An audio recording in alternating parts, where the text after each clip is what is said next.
শারদ উৎসবের রেশ তখনও কাটেনি।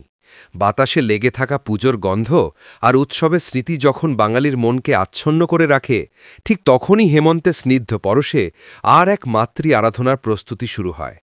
কার্তিক মাসের শুক্ল নবমী তিথিতে অনুষ্ঠিত হয় দেবী জগদ্ধাত্রীর পূজা। দুর্গাপূজার মতোই এই পুজো অত্যন্ত বড়, তবে এর রূপ, মেজাজ এবং উদযাপনের কেন্দ্রবিন্দু কিছুটা ভিন্ন। এই হল জগৎকে ধারণকারী মায়ের পূজা, মা জগদ্ধাত্রী। নমস্কার বন্ধুরা, আমাদের মা মঙ্গলময়ী চ্যানেলে আপনাদের আরও একবার স্বাগত। জগদ্ধাত্রী নামের মধ্যেই লুকিয়ে আছে তার পরিচয়। যিনি জগৎকে হারণ করে আছেন, তিনিই জগদ্ধাত্রী।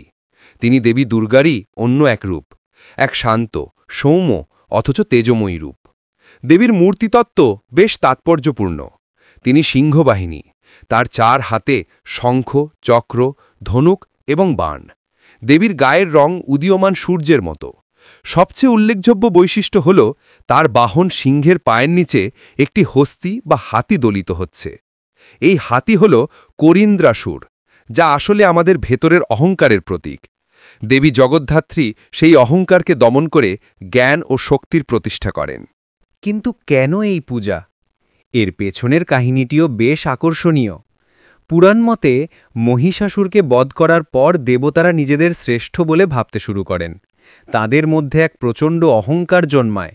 তারা ভাবেন তাদের শক্তির সাহায্যেই দেবী অসুরকে বধ করেছেন। দেবতাদের এই দম্ভ চূর্ণ করার জন্য দেবী এক দিব্য জ্যোতির রূপ ধারণ করে তাদের সামনে আবির্ভূত হন।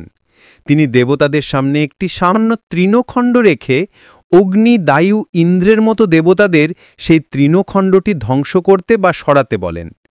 কিন্তু কোনো দেবতাই তাদের সমস্ত শক্তি প্রয়োগ করেও সেই তৃণখণ্ডটিকে নাড়াতে পারলেন না। তখন দেবতারা বুঝতে পারেন যে তাদের সমস্ত শক্তি আসলে সেই পরম ব্রহ্ম শক্তিরই অংশ। তিনিই সমস্ত শক্তির উৎস। তখন সেই দিব্যজ্যোতি থেকে এক দেবীর মূর্তি প্রকাশিত হয়, যিনি সিংহপৃষ্ঠে আসীনা। তিনিই দেবী জগদ্ধাত্রী। তিনি দেবতাদের বোঝালেন যে তিনিই জগতের চালিকা শক্তি। পৌরাণিক কাহিনী ছেড়ে যদি আমরা বাস্তবে ফিরে আসি, তাহলে জগদ্ধাত্রী পূজা বলতেই 2টি জায়গার নাম সবার আগে মনে আসে, কৃষ্ণনগর এবং চন্দননগর। তবে চন্দননগরের জগদ্ধাত্রী পূজার খ্যাতি আজ বিশ্বজোড়া। ফরাসি উপনিবেশের এই শহরে জগদ্ধাত্রী পূজা এক অন্য মাত্রা পেয়েছে। এখানকার মূল আকর্ষণ হল প্রতিমার বিশালত্ব, প্যান্ডেলের শিল্পকর্ম এবং সর্বোপরি জগৎবিখ্যাত আলোকসজ্জা। ছোট ছোট রঙিন বাল্ব দিয়ে তৈরি আলোর গেট, চলমান আলোর কারসাজি, যা দিয়ে আস্ত একটা গল্প বলে দেওয়া হয়। এই শিল্প চন্দননগরকে এক আলাদা পরিচয় দিয়েছে। পূজার কয়েকদিন ধরে চন্দননগরের রাস্তাঘাট যেন এক আলোর স্বপ্নরাজ্য হয়ে ওঠে।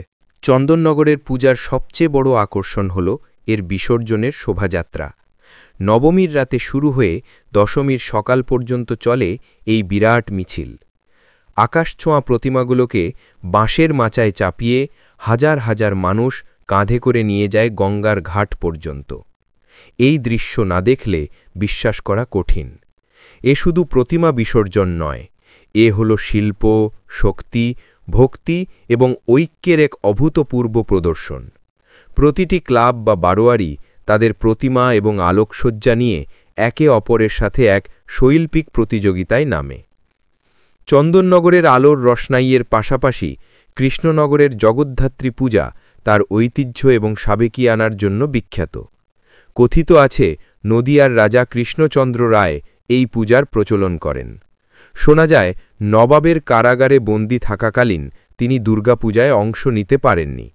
তখন দেবী তাকে স্বপ্ন দিয়ে কার্তিক মাসের শুক্ল নবমী তিথিতে পূজা করার নির্দেশ দেন।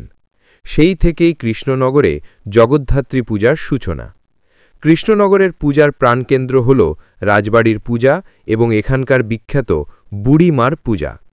এখানকার প্রতিমার সাজসজ্জা, পূজার রীতিনীতি সবকিছুতেই এক রাজকীয় ঐতিহ্যের ছোঁয়া পাওয়া যায়।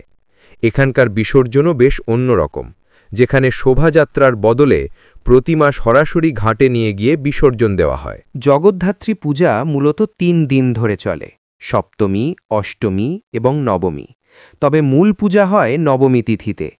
এই দিনই কুমারী পূজা এবং সন্ধি পূজাও অনুষ্ঠিত হয়। এই পূজার মাধ্যমে নারী শক্তির আরাধনা করা হয়। তিনি যেমন একদিকে জগৎকে রক্ষা করেন, তেমনি অন্যদিকে আমাদের ভেতরের অসুর অর্থাৎ রিপুকে বিনাশ করেন। তাই জগদ্ধাত্রী পূজা শুধু একটি ধর্মীয় উৎসব নয়, এটি বাঙালির শিল্প চেতনা, ঐক্য এবং ঐতিহ্যের এক বিশাল উৎসব। চন্দননগরের আলোর ঝলকানি হোক বা কৃষ্ণনগরের সাবেকি আভিজাত্য, এই পূজা বারবার আমাদের মনে করিয়ে দেয় সমস্ত শক্তির উৎস এক এবং অদ্বিতীয়। তিনি আমাদের ধারণ করে আছেন, পালন করছেন এবং তিনিই আমাদের রক্ষা করেন। উৎসবের শেষে প্রতিমা বিসর্জিত হয়, কিন্তু মায়ের আশীর্বাদ আর উৎসবের আনন্দটুকু আমাদের সাথে থেকে যায়। আবার একটা বছরের অপেক্ষা, ঢাকের শব্দ মিলিয়ে যায়, আলো নিভে আসে, কিন্তু মনের মধ্যে একটাই ধ্বনি বাজে, আসছে বছর আবার হবে। তাহলে বন্ধুরা, চন্দননগরের জগদ্ধাত্রী পূজা যদি দেখতে যান, আপনার অভিজ্ঞতা কেমন ছিল কমেন্ট বক্সে অবশ্যই জানাবেন। ভিডিওটি ভালো লাগলে একটা লাইক করতে ভুলবেন না। আপনার বন্ধুদের সাথে শেয়ার করুন, যাতে সবাই এই মহাপর্ব সম্পর্কে জানতে পারে। আর আমাদের চ্যানেলে নতুন হলে অবশ্যই সাবস্ক্রাইব করে বেল আইকনটি প্রেস করে দিন, যাতে আগামী দিনেও এমন আকর্ষণীয় ভিডিও আপনার কাছে পৌঁছে যায়। দেখা হবে পরের ভিডিওতে। সবাই ভালো থাকবেন।